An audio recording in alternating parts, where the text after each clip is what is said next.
On October 7th, we were told that Israel just faced their 9/11. Okay? Horrible atrocities. And I do admit there were horrible atrocities committed on October 7th. But the question is, by who?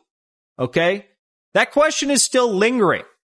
I guess just kind of like the question is lingering over the horrific atrocities that took place on 9/11. Fortunately, we are beginning to get a better picture of who's responsible for the atrocities on October 7th in Israel.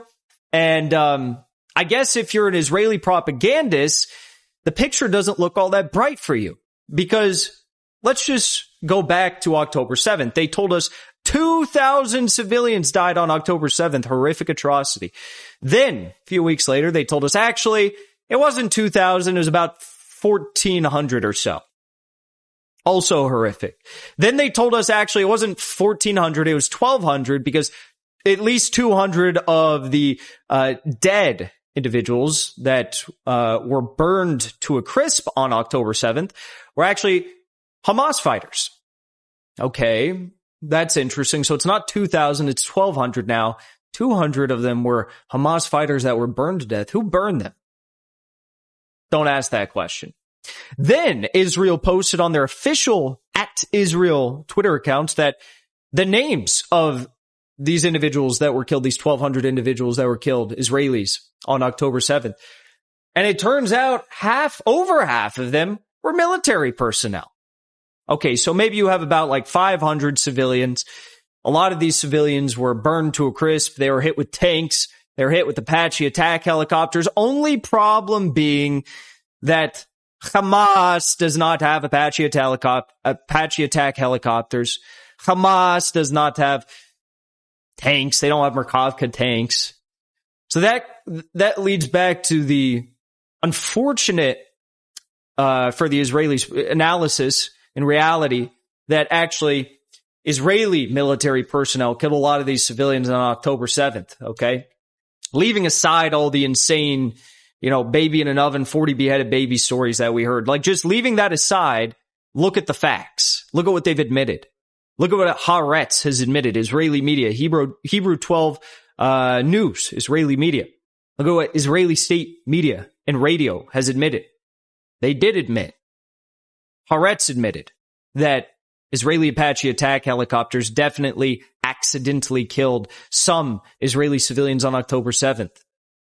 We saw that one of the survivors of the atrocities on October 7th, Yasmin Perret, who was actually a victim that was entangled in the brawl that occurred at Kibbutz Be'eri.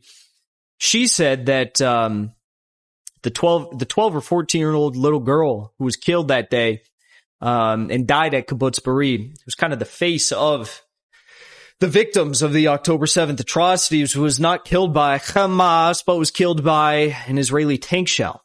Okay? So the truth is starting to get out there about what actually happened on October 7th.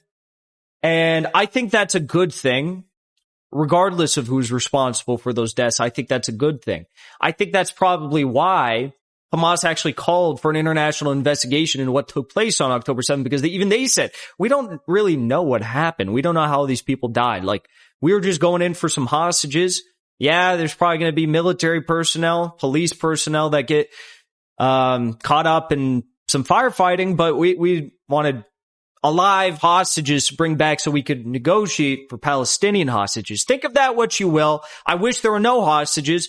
I wish there weren't thousands of Palestinian hostages in Israeli prisons still today that are being tortured, abused, killed, raped, whatever it may be. But that is the fact of the matter.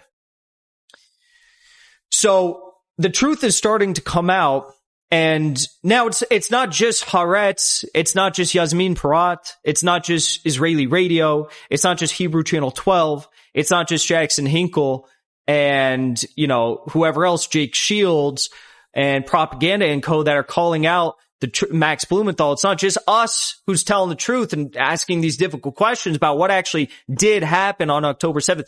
How did these people actually die? How were they killed? Now the families of some of the victims, the families of the victims from the October 7th atrocity who are at the Nova Music Festival have formed an organization to call upon the Israeli government to form an investigatory committee about the events on October 7th.